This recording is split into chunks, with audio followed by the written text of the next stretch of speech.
송은재 TV 시작합니다. 어제 국민의힘 의원들이 모여서 의원총회를 열었죠. 5시간 동안 의원총회를 열고 국민의힘 앞으로 새 비대위를 꾸리고 권성동을 중심으로 해서 이준석에 대해서 경고를 하고 윤리위를 통해서 재징계를 한다라는 것도 결정을 하고, 또 이번에 법원의 판결, 가처분 신청에 대한 법원 판결을 많이 또 규탄을 했습니다. 황정수 부장판사죠. 많이 규탄을 했습니다. 그런데 문제가 해결이 되지를 않습니다. 계속 오늘 더 혼란이 일어나고 있습니다.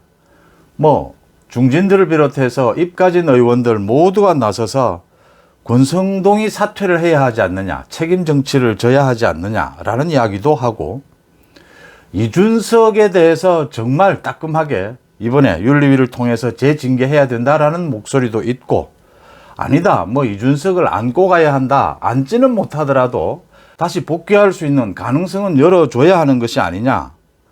그 다음 법원의 판결을 이렇게 정면으로 무시해도 되는 것이냐. 법원의 판결이 정치 판결인데 이걸 무시하고 가야 되느냐. 더 혼란스러워졌습니다. 그러니까 정말 걱정하는 것, 제가 송은재 TV에 많은 분들이 댓글을 보내주시는 것도 읽고 있고, 또 국민의힘 당원들 게시판에 나오는 글들도 읽고 있고, 많은 것을 종합해 보면 지금 국민의힘의 당원들과 국민의힘 지지층의 생각은, 걱정은, 가장 기준은 윤석열 정부의 성공입니다. 윤석열 정부의 성공을 위한 여당의 모습이 어떻게 돼야 되느냐, 이 문제를 어떻게 해결해야 되느냐. 그러니까 분명해진 결론은 있습니다. 이준석과 더 이상 같이 갈 수는 없다. 이준석은 윤석열 정부가 망하기를 바라는 이준석이다. 그래서 이준석은 명쾌하게 이번에는 어떤 일이 있어도 정리하고 가야 한다. 이 부분은 확실한 것 같습니다. 또 하나는 이번에 법원의 판결, 황정수 부장판사의 판결은 정말 잘못된 것이다. 이 부분을 어떻게 해야 되느냐? 따라야 하느냐? 거부해야 하느냐? 권성동으로 헤쳐나가질 수 있겠느냐? 권성동이 좀 못 믿었긴 하지만 그래도 지금 현실적으로 권성동이 아니면 이 부분을 어떻게 헤쳐나가겠느냐? 섣불리 권성동을 허물어서 더 나쁜 결과가 올 수도 있지 않느냐? 이런 걱정들입니다. 이 걱정이 윤석열 대통령의 걱정이다 라고 충분히 예상이 되는 대목입니다. 윤석열 대통령도 지금 많은 당원들, 많은 지지층들, 또 제 송은재 TV에 댓글을 달아주시는 분들의 걱정 꼭 같이 하고 있다고 보입니다. 이번에 황정수 부장판사가 내린 이 판결을 어찌 해야 하느냐. 이준석은 이젠 분명히 정리하고 가야 하는데 이걸 어떻게 할 수 있겠느냐, 어떻게 정리할 수 있겠느냐. 그 다음 권성동으로 이걸 헤쳐나갈 수 있겠느냐. 이 세 가지 걱정입니다. 윤석열 대통령과 모든 사람들의 공통적인 걱정이 아니겠느냐. 그러니까 많은 입가진 의원들 모두 오늘 이야기를 합니다. 권성동 물러나라. 아니다, 권성동으로 현실적으로 헤쳐나가야 한다. 이준석에게 가능성을 남겨줘야 한다. 아니다, 이준석은 이제 더 이상 확실하게 정리를 해야 한다. 법원 판결을 어떻게 해야 하느냐, 법원 판결을 따라야 하느냐, 거부해야 하느냐 얘기들입니다. 상식선에서 생각하면 쉬워질 수 있다고 봅니다. 가장 먼저 결정해야 될 것은 황정수 부장판사가 내린 이 법원 판결, 이걸 어떻게 봐야 하느냐라는 겁니다. 저도 황정수 부장판사의 이번 판결은 정치 판결이고 황정수가 정치를 한 것이다라고 봅니다. 이런 판결은 나올 수 없는 것이고 앞으로도 나와서는 안 되는 것이라고 봅니다. 정치의 영역을 사법이 무시한 것입니다. 그러면 이 판결이 이미 나왔습니다. 황정수 부장판사의 판결은 문제가 있지만 이 판결을 거부할 수는 없습니다. 이의신청도 하고 법적으로 거부할 수 있습니다. 다툴 수 있습니다. 그런데 가능성은 매우 낮습니다. 가처분 신청이 인용될 가능성보다 더 낮습니다. 적어도 1%, 5% 정도 가능성 밖에는 없습니다. 이 이의신청 자체를 심사하는 것이 황정수입니다. 황정수 판사입니다. 자기가 내린 판결이 잘못됐다고 자기가 뒤집어 엎어야 됩니다. 그렇게 하겠습니까? 14일 심의가 열린다라고 하는데 그럴 가능성은 거의 없습니다. 또 본안 소송을 다툴 수도 있고 항고를 할 수도 있습니다. 그 가능성도 매우 낮습니다.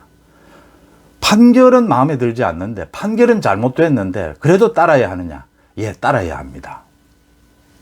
왜냐하면요, 윤석열 정부의 여당이기 때문입니다. 국민의힘은 여당이고 민주당과는 다르기 때문입니다. 시위를 할 수도 있고 뭐 반발할 수도 있지만 법원의 결정은 일단 따를 수밖에 없습니다. 그게 윤석열 대통령이 강조해온 법치입니다. 그걸 따르지 않으면 법적으로 더한 제재를 받게 되고 여론으로부터도 따가운 질책을 받게 됩니다. 그러면 이걸 따르는데 어떻게 따라야 하느냐? 지금 어제 의원총회에서 결정한 것은 이걸 따르지 않겠다라고 하는, 거부하겠다라고 하는 겁니다. 그러니까 법원의 판결은 비대위가 구성이 된 것이 잘못됐다, 비대위 구성이 무효다라고 하는 것입니다. 그 다음 이준석이 6개월 뒤에 복귀하는 것을 막아서는 안 된다라고 하는 겁니다. 이걸 거부하면 안 된다라고 하는 것이죠. 일단은 어제 의원총회의 결정은 비대위 체제를 지금 유지하면서 당헌 당규를 고쳐가지고 새 비대위를 만들자, 법원 판결에 정면으로 맞서는 것입니다. 비대위를 그대로 유지한다라고 하는 것은 이준석이 대표직을 상실했다라는 것입니다. 이준석은 이미 대표가 아니다라고 하는 겁니다. 유상범이도 이야기했죠. 이준석은 전 대표다라고 해버리는 겁니다. 이준석이 전 대표라고 해버리면 이 법원 판결, 사법부의 정면으로 맞서는 결과가 됩니다. 당헌 당규를 고쳐서 새 비대위를 꾸린다? 뭐 법원의 판결을 어떻게 좀 피해 가보자라고 하는 것인데, 꼼수라는 지적을 받을 수가 있습니다. 여전히 법원의 판결을 거부하는 모양새가 되는 겁니다. 그 다음 법원 판결에 이르니까 두 번째 하나 결정되어야 될 부분이 있습니다. 이준석에 대한 부분입니다. 그러니까 이준석을 비호했던 많은 사람들이 지금 권성동을 물러나라라고 하니까, 지금 권성동을 물러나라라고 주장하는 것은 이준석을 비호하는 게 될 수 있지 않느냐, 또 뭐 이런 의심도 할 수 있고 많이 그렇습니다. 이준석을 어떻게 보느냐를 정리하면 됩니다. 지금 권성동을 물러나라라고 하는 것이 이준석을 비호하는 게 아닙니다. 이준석을 비호할 의도로 권성동을 물러나라라고 말하는 사람도 있습니다. 그런데 제가 지금 권성동은 물러나야 된다라고 하는 것은 이준석을 비호하기 때문이 아닙니다. 이준석은 이미 이제 완전히 끝이 났습니다. 이번 사태를 계기로. 이준석의 지난 한 달여의 내부 총질로 이준석은 더 이상 같이 갈 수 없습니다. 윤석열 정부를 망하기를 바라는 게 이준석이고, 윤석열 정부가 망해야 이준석이 그래도 정치를 할 명분이 조금이라도 생기게 됩니다. 이런 이준석은 완벽하게 정리하고 가야 합니다. 그런데 이준석은 완벽하게 정리해야 되는데 왜 권성동은 또 사퇴를 해야 하느냐? 결론부터 말씀을 드리면, 권성동이 사퇴해야 이준석을 정리하기가 더 용이해진다라고 하는 겁니다. 권성동이 지도체제에 있는 한 이준석에 대한 깔끔한 정리가 더 어려워진다라고 하는 것입니다. 그게 왜 그러냐를 한번 생각해 보고자 합니다. 주호영은 오늘 당정대 협의회가 있었죠. 주호영은 빠졌는데 권성동은 참석을 했습니다. 권성동은 여전히 지도부로서 현실적으로 자신이 이 문제를 해결해 가야 되지 않느냐라는 부분입니다. 권성동이 정치적 책임을 지고 물러나는 것이 이준석 문제도 해결할 수 있고 법원의 저 판결 문제도 극복할 수 있다. 가장 지름길이다. 첩경이다. 가장 첫 걸음이다 라고 제가 말씀을 드리는 이유는, 권성동이 있는 한 지금 법원의 문제, 저 판결도 넘어설 수 없고 이준석을 깔끔하게 정리할 수도 없다라고 하는 것입니다. 왜 그게 그러느냐 하면, 이준석이 가장 큰 문제입니다. 이번 갈등에. 그런데 이준석의 가장 그 큰 문제를 본인이 원했건 원하지 않았건 방조한 책임이 권성동에게 있습니다. 그래서 권성동이 있는 한 법적으로도 지금 권성동이 법을 정면으로 거부하고 자신이 계속 지금 유임을 하겠다라고 하는 것인데, 이러면 법적으로도 해결이 안 되는 겁니다. 계속 지금 새로운 당헌을 고쳐서 새 비대위를 만들자, 뭐 이런 식으로 갈 수밖에 없는 겁니다. 그 다음 이준석 문제도 정치적으로 이준석이 계속해서 권성동을 물고 늘어집니다. 권성동 뒤에는 윤석열 대통령이 있다, 뭐 이런 식이죠. 이 부분이 그래도 어느 정도 여지를 둔다라고 하는 것입니다. 그래서 권성동 이야기가 나왔으니까 제가 잠깐 말씀을 드리겠습니다. 권성동이 정치권에서 그렇게 뭐 주목을 받지 못했습니다. 그런데 뭐 탄핵 때 많은 이야기들이 있었고, 윤석열 대통령의 친구다. 윤석열 대통령의 당선에 선거 때 많이 도왔죠. 그런데 그 과정에서 권성동의 여러 가지의 능력, 자질 이런 부분들이 문제가 돼서 윤석열 대통령도 상당히 거리를 두고 있는 형편입니다. 권성동이 원내대표에 출마해서 당선이 됐죠. 그 이후에 다들 잘 아시다시피 권성동은 뭐 사흘이 멀다 하고 계속해서 실수를 했습니다. 지난번 연찬회에서 그 기자들과 술 마시는 부분이 많이 얘기가 됐습니다. 저는 거기에 참석했던 많은 기자들의 얘기도 들었고, 어릴 때부터 제 친구가 그것도 기자로서 그 자리에 있었습니다. 그 친구의 얘기입니다. 권성동이 일부러 사고 치는 것 같다. 권성동이 인지도 올리려고 일부러 저러는 것 같다. 그래서 같이 웃은 적이 있습니다. 제가 이건 송원재 TV를 통해서 아예 그런 조치하지 않았는데, 그런 조치하지 않은 이유는 권성동의 잘못도 있지만 더 큰 잘못은 그 기자들에게 있기 때문에 그런 부분이 있었습니다. 제가 드리고 싶은 말씀은 권성동이 또 살아났다. 뭐 정치권에 오래전부터 그런 이야기가 있었습니다. 죽었다가 다시 살아나는 사람들이 꽤 있었지 않습니까? 김대중 전 대통령이 뭐 여러 번, 4번이나 죽었다가 다시 살아났다고 해서 김대중 전 대통령, DJ 죽었다가 다시 살아나는 사람들, 뭐 예수님 이야기도 나오고, 뭐 농담입니다. 농담으로 그런 이야기들이 나왔는데, 이번에도 그런 이야기가 나옵니다. 권성동이 또 살아났냐? 권성동이 검사 출신입니다. 근데 전혀 검사스럽지 않다라고 하는 겁니다. 이번에 이제 정치권에서 많은 관심을 받게 되면서 윤석열 대통령과의 관계, 또 원내대표가 되면서 권성동 스타일이 많이 얘기가 됐습니다. 참 검사스럽지 않다라고 하는 부분입니다. 그러니까 뭐 실수도 할 수가 있고 정치적인 자질이 문제가 될 수 있는데, 자신의 거취에 대해서 깔끔하지 않다라고 하는 겁니다. 자신이 여기에서 책임을 져주는 것이 윤석열 대통령이나 여권에 도움이 되는지 되지 않는지에 대한 판단을 하지 않고 이렇게 얼굴이 두꺼운 걸로 계속 밀어붙인다고 해서 이게 문제가 해결이 되느냐라고 하는 겁니다. 그 기자들과의 술자리 부분도 마찬가지입니다. 기자들이 왔는데 금주령이 내렸죠. 그건 연찬회에 대해서입니다. 기자들은, 그 수백 명의 기자들은 1박 2일로 같이 왔는데 손님이죠. 기자들은 뭐 당원도 아니지 않습니까? 당직자도 아니니까 기자들은 술을 마실 수 있는 거죠. 기자들이 술을 마시게 되면 그 길을 또 왜 갔느냐 뭐 이러는데, 권성동 주호영이 기자들이 손님 입장에 기자들이 와서 그 뭐 감자집이나 통닭집에서 술을 마시고 있는데 당 지도부가 인사를 안 가는 건 잘못된 거죠. 가야죠. 가야 되고 기자들은 술을 마시게 되고, 그래서 3번, 4번 그 기자들이 권성동에게 술도 보냈고, 그 뭐 소주 잔에 그 숟가락을 꽂아가지고 노래 한 곡 해라. 여러 번 거부를 하다가 권성동이 노래를 했다. 가장 큰 책임은 기자들에게 있습니다. 그런데 권성동도 책임이 있습니다. 끝까지 거부를 해야 합니다. 사정을 설명을 하면 기자들이 술이 취했다라고 해도 기자들이 받아들여야 합니다. 그러니까 그 자리에서 노래를 부르는 일은 아니고요. 그 사진을 유출시킨 기자, 지금 누군지 거의 드러났습니다. 제가 뭐 굳이 말씀을 드리지는 않겠지만, 그걸 가지고 또 이준석과 이준석 패거리들이 입에 담지도 못할 욕설을 하고 했는데, 뭐 어쨌든 그런 것들을 보면서 권성동의 깔끔하지 못한 처신을 얘기하고자 하는 겁니다. 지금 권성동이 이렇게 버티는 걸 윤석열 대통령이 원할까요? 윤석열 정부에는 이게 도움이 되겠느냐라고 하는 부분입니다. 권성동이 이렇게 이 부분을 깔끔하게 정리해낼 수 있겠습니까? 앞으로 당의 안정을 가져올 수 있겠습니까? 안 된다라고 봅니다. 윤석열 대통령도 믿지 않는다라고 봅니다. 윤석열 대통령은 지금 대통령실에 대해서 30% 정도를 바꾸겠다, 추석 전에 바꾸겠다라는 입장입니다.